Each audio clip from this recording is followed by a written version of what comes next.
When he walked through our front door, I noticed how calmly the house accepted him, like it had been waiting. His suitcase rolled over the familiar tiles, and my husband greeted him with that dry warmth he reserved for people he was supposed to care about.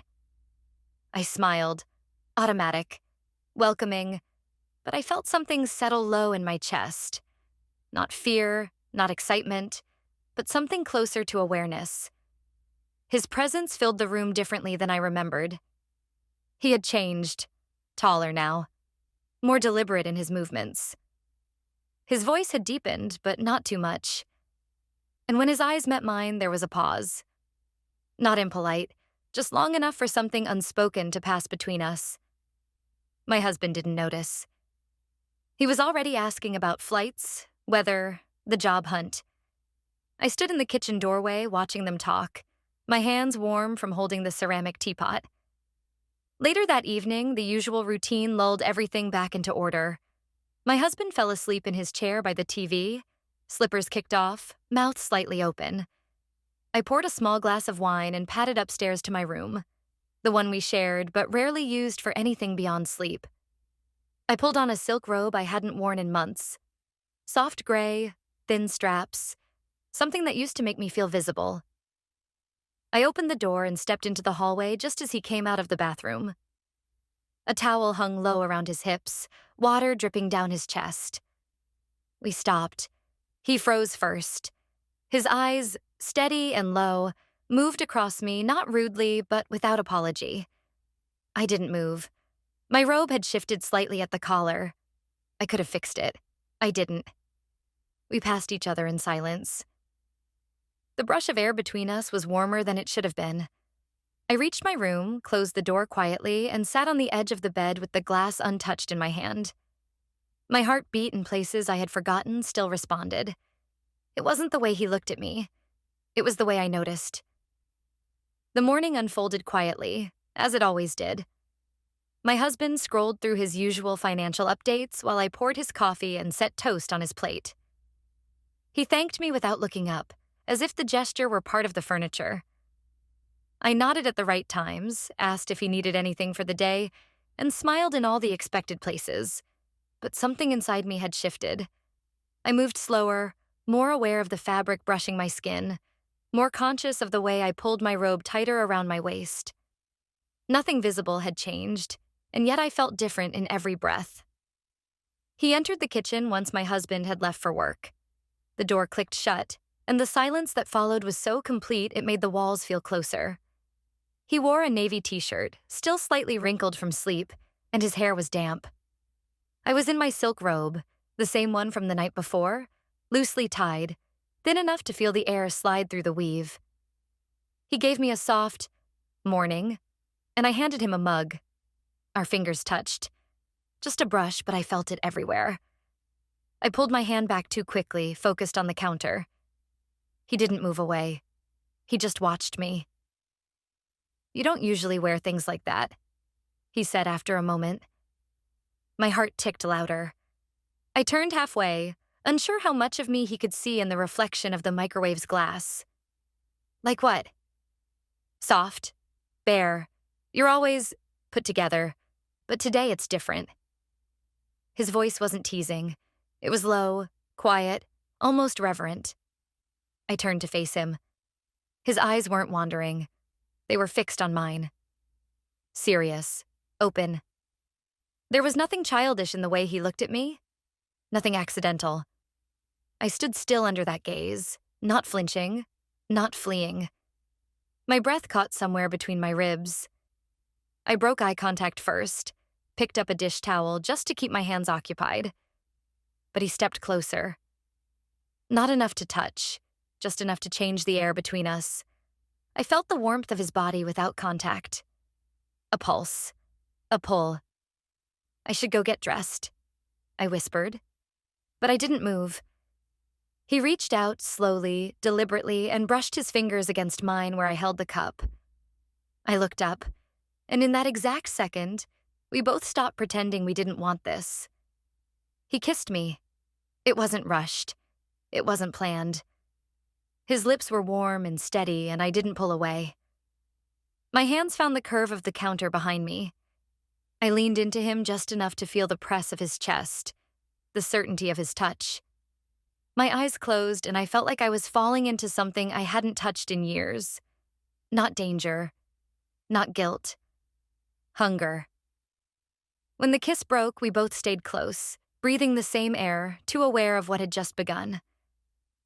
"I need to change," I said softly and turned away. On the stairs, my fingers trembled as they gripped the rail.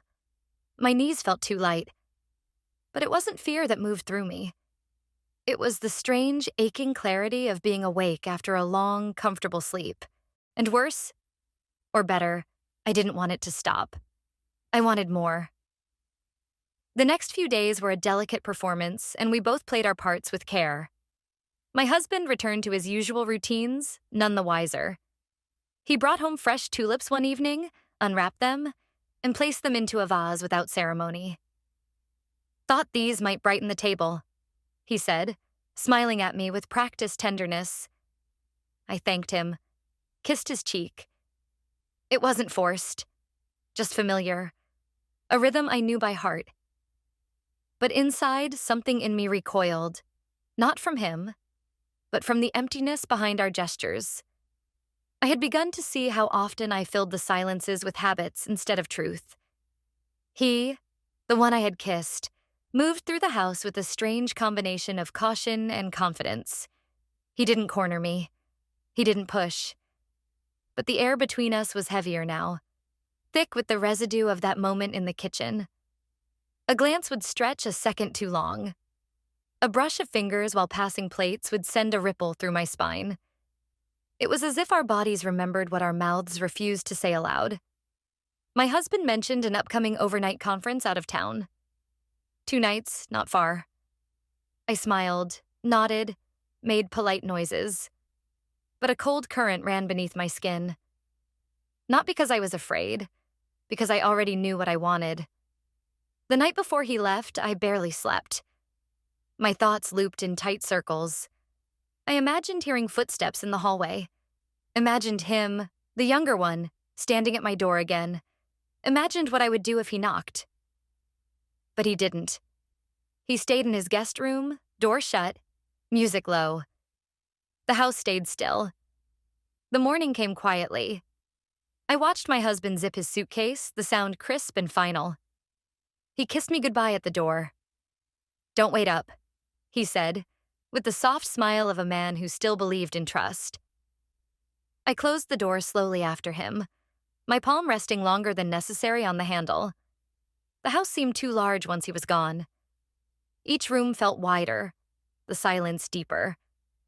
I wandered for a while, fluffing pillows, adjusting blinds, wiping surfaces that were already clean. My nerves buzzed, though I didn't know what I was waiting for. He came down mid-morning, barefoot, in a faded gray shirt and joggers. He looked surprised to see me still in my robe, but said nothing. He poured coffee for himself without asking if I wanted any. We sat on opposite ends of the kitchen, sipping in silence, pretending it was an ordinary day. But it wasn't. After breakfast, I retreated upstairs. I told myself I needed to shower, dress, be productive. Instead, I stood in front of the mirror for too long, studying the curve of my neck, the line of my collarbone. I chose a soft blouse, pale, loose, almost careless, and jeans that fit too well to be accidental. I didn't wear perfume. That would have been too obvious. Downstairs, I found him reading in the sunroom. The light from the window poured over him, catching in his hair, softening the shadows of his face. He looked up as I entered, eyes unreadable. "I didn't think I'd see you again today," he said quietly. "I live here," I replied, a faint smile tugging at my lips. We held each other's gaze. Something shifted. "I keep thinking about it," he said finally. That moment. I didn't look away. "I do too." He stood slowly, closing the book and placing it on the table with precision, as if that motion steadied him. "I don't want to ruin anything," he said. "Then don't pretend it didn't happen," I said, voice low. "That ruins more." He took a step toward me, stopped, then spoke again. Do you want it to happen again? I swallowed hard. The truth burned in my throat, but I let it out. Yes. And I meant it. Every syllable. That evening blurred softly into dusk, the sky outside folding into deep blue as the house filled with low lamps and quieter sounds. He stayed in the sunroom for a while, pretending to read again, though I knew his eyes never reached the page. I moved from room to room, not to clean or straighten. There was nothing that needed fixing. But because stillness had become unbearable, my hands needed motion to keep my thoughts from unraveling. Around 7, I lit a candle on the kitchen counter. I told myself it was to make the house feel warmer, more lived in. But the truth was more complex. There was a loneliness I didn't know how to name, a silent longing that echoed every time I passed a mirror and saw myself. I wanted to be seen again, not as a fixture of domestic comfort, not as someone's wife, but as a woman. Sensual, visible, chosen. I heard him before I saw him. The light creak of the hardwood, the soft rhythm of his footsteps approaching. He didn't speak when he entered the kitchen. He leaned against the doorframe, arms crossed, watching me from beneath his lashes. I felt the heat rise beneath my blouse just from the weight of his gaze. You always do that, he said, breaking the silence. Do what? Pretend the world isn't shifting around you. I paused, the spoon in my hand hovering over a bowl I no longer needed. Isn't that what adults do? He stepped closer. Not the interesting ones. A faint smile crept into my lips. I should have walked away. I should have broken the tension, talked about the weather, the groceries, anything. But I didn't. Instead, I turned toward him fully, leaning back against the counter, letting the silence do what words couldn't. You're not afraid of this?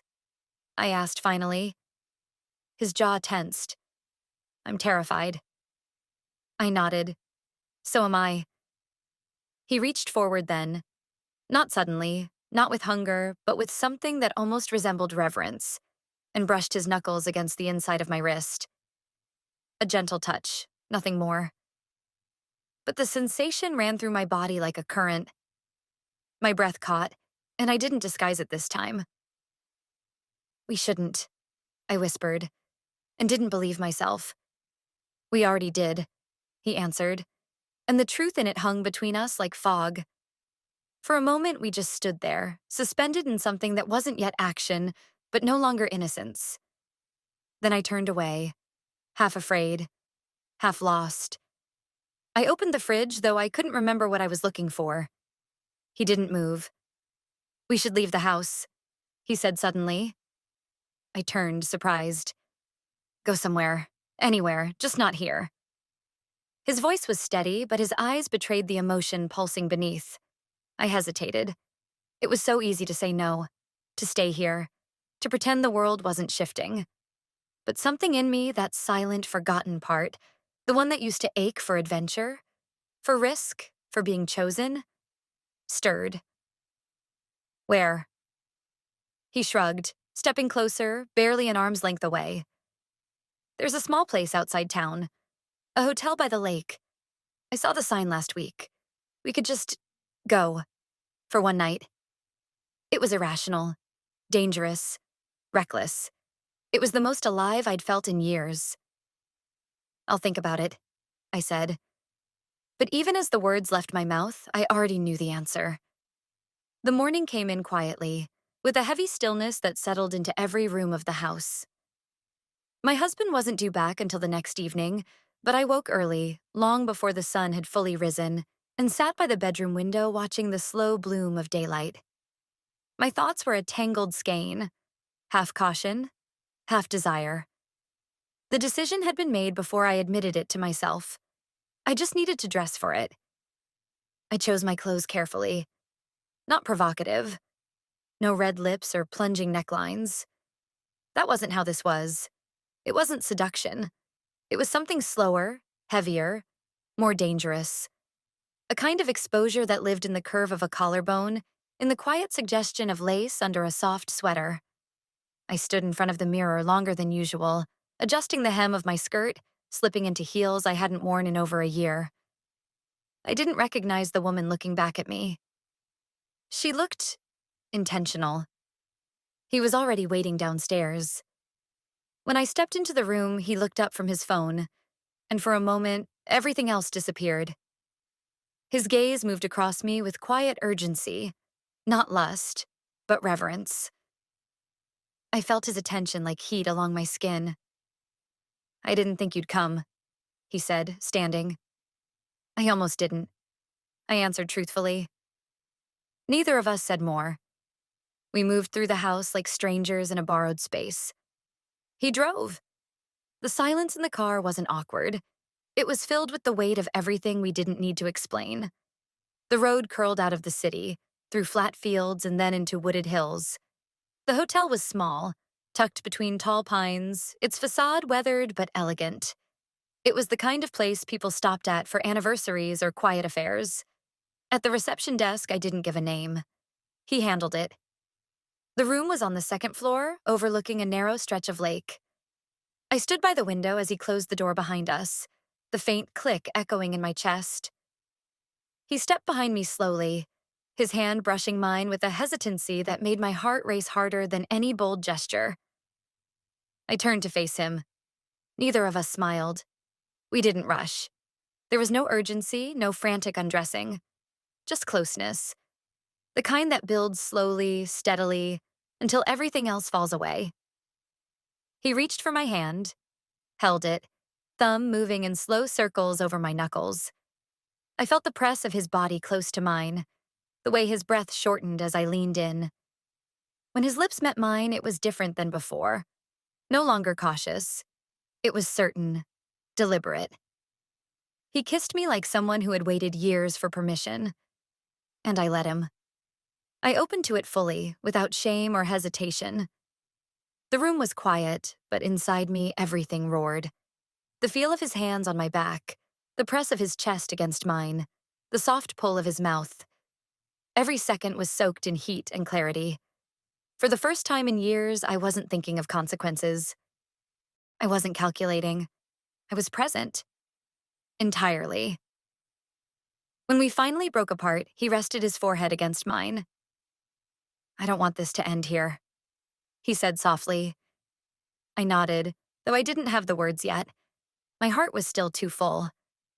We sat on the edge of the bed, shoulders touching, breaths slowly sinking. Outside the window, the trees swayed gently, the lake perfectly still. I looked at our reflection in the glass. Two figures caught in something too complicated to name. "I don't regret coming," I whispered. "Neither do I." And though we said nothing more, we both knew this wasn't a detour. It was the beginning of something we could no longer pretend wasn't real. The drive back was quiet. Not the fragile silence of guilt, but something more measured, heavier. Neither of us wanted to speak. The car hummed beneath us, tires gliding over the asphalt as fields blurred past the windows. I watched the horizon from the passenger seat, chin resting in my hand, body still humming from the intimacy we had shared. But beneath the warmth, a cold knot of reality began to form. The clock was ticking again. My husband would be home by tomorrow. The world we'd escaped to would vanish like steam from a bathroom mirror. When we arrived, the house greeted us in its usual way. Too bright, too still.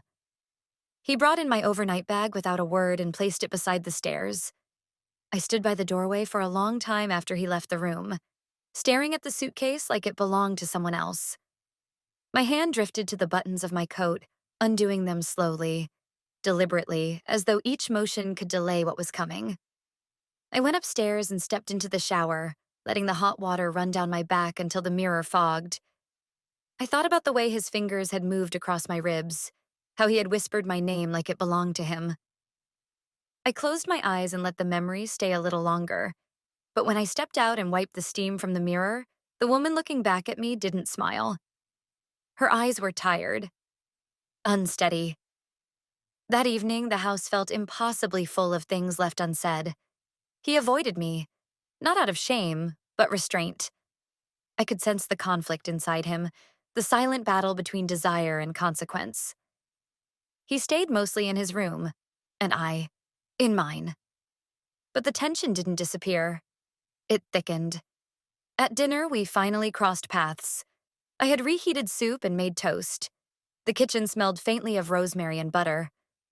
He entered without speaking, stood in the doorway for a moment, then stepped closer. "You don't have to pretend everything's normal," he said, voice low. "I'm not pretending," I answered, not looking up. "I'm surviving." He sat across from me. We ate in near silence, and yet I felt more exposed than I had in that hotel room. Every glance carried a memory. Every movement, a question. After the plates were cleared, I lingered by the sink, rinsing clean dishes that didn't need washing.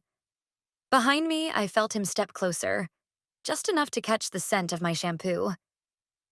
My body tensed, not from fear, but anticipation. "I miss you," he said. "You saw me this morning. You know that's not what I mean." I turned slowly, and for a moment we stood in that soft half-light, the hum of the dishwasher in the background like a heartbeat. But before anything more could pass between us, the front door creaked. We froze. Of course it wasn't my husband. Just wind. But it was enough to pull us back. "I can't do this halfway," he whispered. "And I don't think you can either." I nodded. "He'll be home tomorrow." His eyes didn't waver. "What are we going to do?" I didn't have an answer. I only knew that going back to how things were wasn't possible. The taste of freedom, of being wanted deeply, desperately, had changed something in me that wouldn't settle quietly again. That night, I lay awake in bed, eyes fixed on the ceiling, body still aware of his. Somewhere down the hall, he was awake too. I could feel it. Two people, separated by a thin layer of walls and a lifetime of unspoken choices. I wasn't afraid of what we had done. I was afraid of what came next. The next morning unfolded like every other, but nothing about it felt the same. I heard the birdsong through the kitchen window, the bubbling of the coffee machine, the familiar creak of floorboards as I moved across the house. But under every sound lay an unbearable tension, the kind that builds just before something breaks. My husband would be home in a matter of hours. The borrowed time I'd been living in was slipping through my hands. He was already awake. I found him on the back porch, arms folded over the railing, eyes fixed on the horizon as if searching for an answer in the sky. He didn't turn when I stepped outside. I stood silently beside him, close enough to feel the warmth of his arm but not touching. "I took the job," he said after a moment. "In the city. Starts in a week."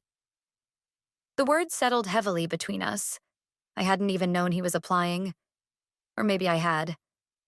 Maybe I'd seen it in his restlessness, in the way his gaze lingered on the door frames like he was preparing to leave them behind. "How far?" I asked. 3 hours. I nodded, though the lump in my throat made it difficult to breathe. "You're leaving." "I asked you to come with me," he said, turning finally. "You never answered." My eyes met his. "Because I don't know what I'm walking away from yet." "Yes, you do." We stood in the quiet for a long time, the wind brushing through the trees, carrying with it all the things we wanted to say but didn't know how to form. Inside, I made lunch without speaking. He joined me at the table, and for the first time since the hotel, it felt like we were on opposite sides again. Not enemies, just people afraid of different endings. I watched his hands as he ate, remembered how they had traced the line of my waist, the softness in the way he had held my face, like I might disappear. "I thought it would feel simpler after," he said suddenly. "Does it?" "Number, but I'd still do it all again." I didn't reply. I didn't need to. Everything inside me screamed agreement, and yet I couldn't say yes. Not yet. That evening, I dressed carefully. Not for seduction, not for drama, just to feel like myself. A soft black sweater, thin gold earrings, mascara, barely noticeable, but enough. Enough to remind me I wasn't just someone's wife. I was a woman standing at a crossroad, heart open, body awake. He was already in the living room, lights dimmed, the television murmuring in the background. I sat beside him, close but not touching. "I don't want to sneak anymore," he said, eyes on the screen. "We don't have to." He turned. "Then tell me you'll come with me." I looked at him, really looked, and in that moment I saw not just the man I had wanted, but the weight he carried too. The risk. The choice. "I want to," I said, voice trembling, "but I can't leave without telling him the truth." He didn't speak. He just nodded, jaw tightening. Outside, dusk settled like a blanket over the neighborhood.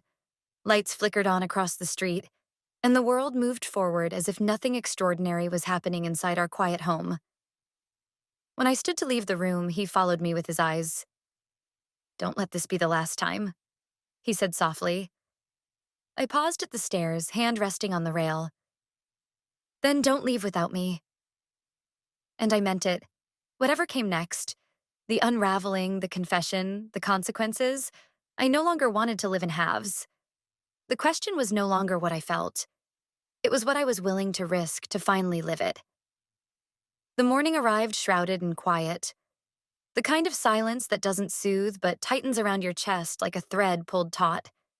I had barely slept, lying still beneath the sheets, listening to the creaks of the old house and waiting for the sun to slip through the blinds.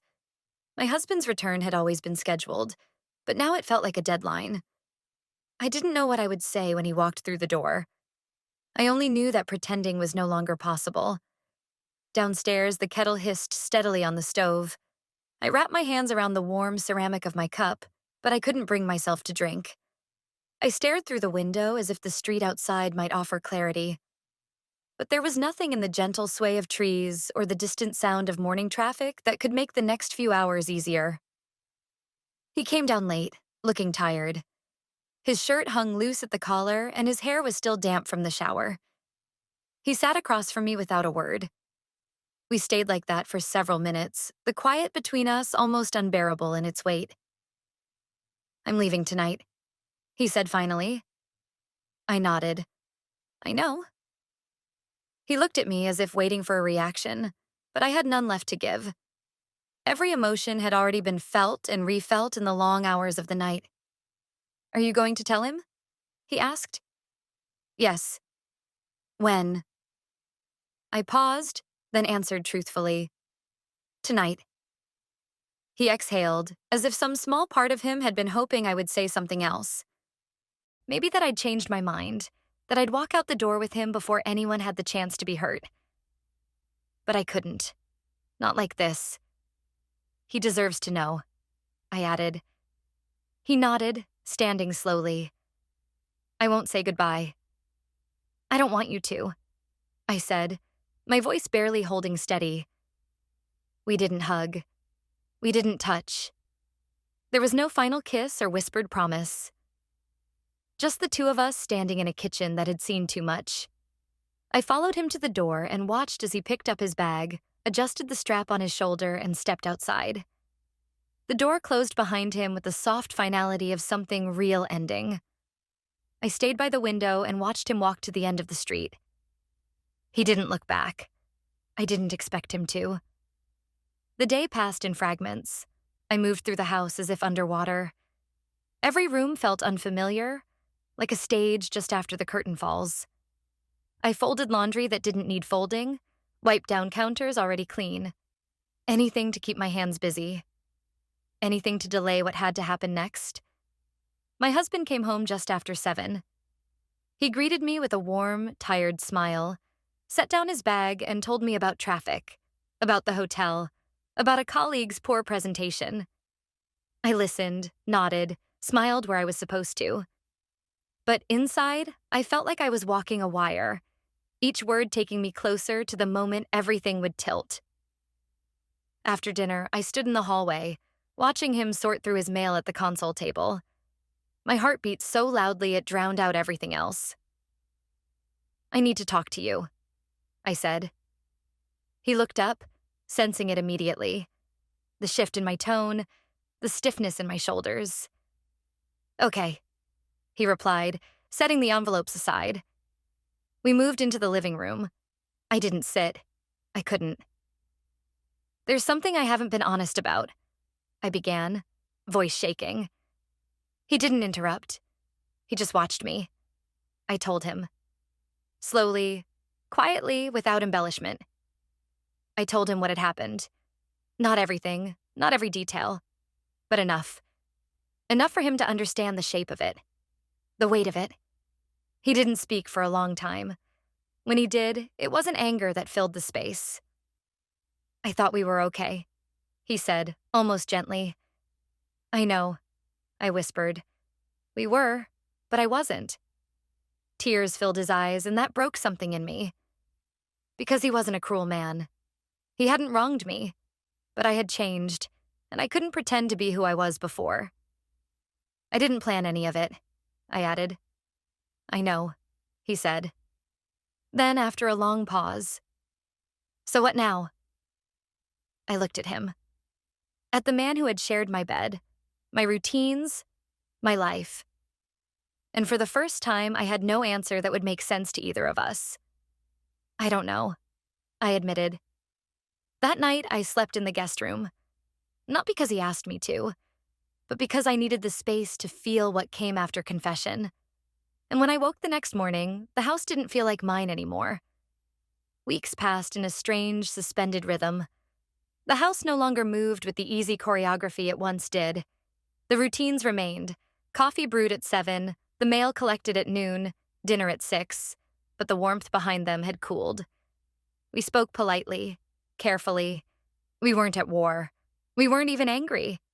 But something between us had fractured so precisely, so deeply, that neither of us knew where to begin piecing it back together. He didn't ask me to leave, and I didn't offer to go. Instead, we lived side by side like people in a museum, careful not to disturb the delicate silence around us.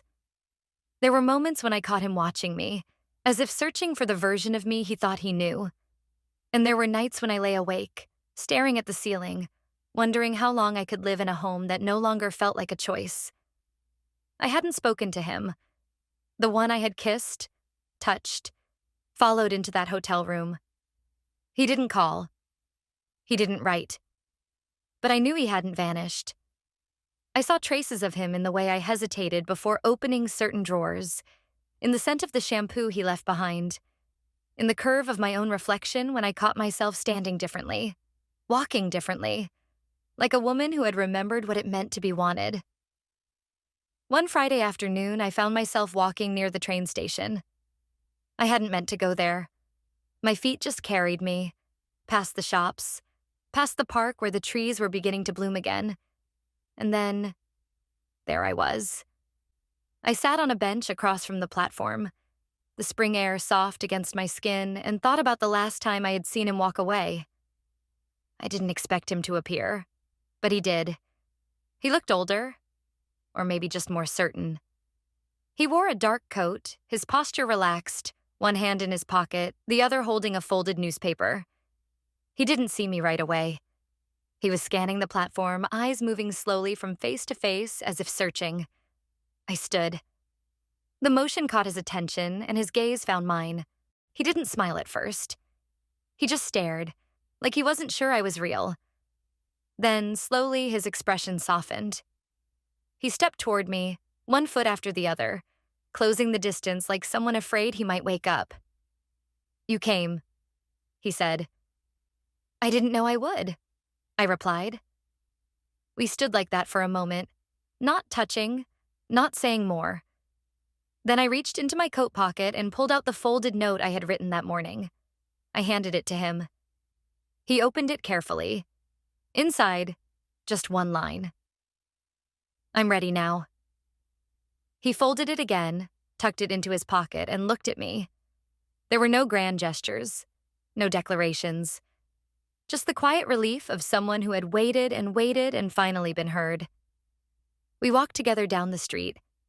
No destination, no map, just the two of us moving forward. That night, we sat in a small cafe near the water. The place was nearly empty. A soft jazz melody played from an old speaker, and the candle between us flickered in rhythm with our breathing. "You're not running?" he asked. "No," I said. "Not anymore." He reached across the table, not for my hand, but to touch the edge of my sleeve, just barely. And in that moment, I realized this wasn't a story about betrayal. It was a story about waking up, about a woman who finally chose herself,